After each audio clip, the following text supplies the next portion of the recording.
No.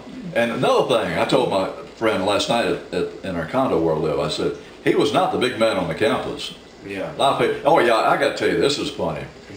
Invariably, I don't go around telling everybody I went to school with Elvis. I mean, I don't, you know, good grief. I don't need, but every once in a while somebody finds out I went to high school with him. Well, it's almost unbelievable, you know. They say, invariably they say, did you really know him? Yeah. Yeah, I did. Yeah. I sat with him, I touched him. See, I touched him before he did. See, I played with him when I was 8 years old. Before I was 8 years over, yes. My aunt and uncle lived in a house next door to the Presleys. No way. Elvis's aunt and uncle lived in the duplex. They called shotgun houses. Oh, yeah. In those days, you could take a shotgun and shoot it from the front door through the back door and not even hit a wall. Two-room house. Two-room house. That was like what he was born in, right? Yes. We're talking abject poverty. Wow. Right. Wow. We've been there. It's like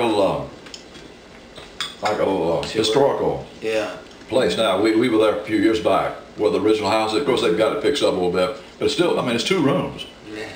And it's like a little miniature park. And certain hours a day you could go through in the house. It was located when I used to go down there and visit. It's not in the same they moved it. property. Oh wow. But still, I mean, it's still the house. Yeah. And we got a picture somewhere. I'm sitting in the swing on Elvis's porch, and she made a picture of it. I don't know what we ever did with that picture. It's among all of our treasures somewhere. As many years that we went through Tupelo. See, we go through Tupelo when we go to see her brother and his family in Hamilton, Alabama. In Hamilton, Alabama, what is it, about 60 miles out of New Orleans? Yeah, 60 miles from where. Something like that, not very far. And one year, I said, hey, look, we got to stop at Elvis's house. And sure enough, we did. It was on a Sunday.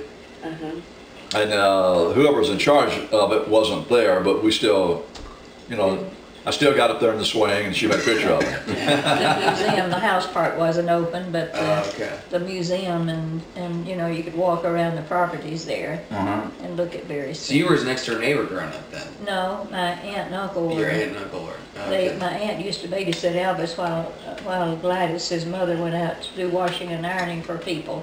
In those days, Mr. Presley, he drank everything everything he made. He'd go out and get drunk and spend it all. So she'd have to go out and do washing and ironing to put beans on the table. So when you said earlier too that it was just Gladys and Elvis went to church, Vernon, his dad. No, he didn't come to church. If he did, it wouldn't be very much. I didn't know that. Wow, interesting. Yeah, and he spent some time in prison for bouncing a rubber check. And in those days, they put you in prison for bouncing a rubber check. Wow. and so. So you'd go over there to play with your cousins then? We lived in Albany, which was 20 miles away, and when we'd go down to visit my aunt and uncle, my uncle, it was Daddy's brother, we'd go to visit them, and then I can remember him being, you know, a little kid running around and chasing each other around underneath the house. The house was built up high on brick pillars. They had high brick pillars underneath the homes because they lived near the river bottom, where the river, when they had floods, the water would come up underneath the houses. So he was like 8 then or something? Yeah, I was 8. I'm 3 years, 3 months, and 19 days older than he is. So he'd have been 5 then. He would have been like 4 or 5. And they were still in that same Yes, they were house. still in that same house.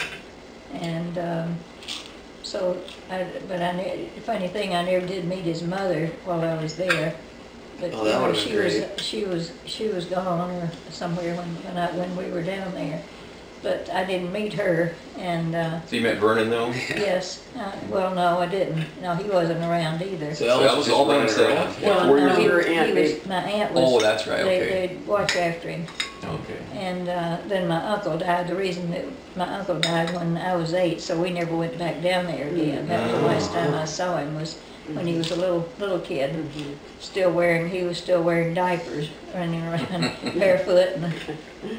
Wow. Yeah, he grew up in abject poverty, no question about that. Well, I guess that's why he had a big heart for people struggling. And well, he was very charitable. Yeah. See, my aunt used to make, she'd take a matchbox and put what we call cho-cho sticks on ice cream sticks across it, and then she'd wrap it with rubber bands, and he'd go around, and that was his guitars. Oh, No way. Wow, never heard that. Yeah, she'd make him a matchbox, what they call a matchbox guitar. Wow. I've read so many Elvis books, but that period of his life rarely. Very few people know. Yeah, they don't have much to say during that period of his life.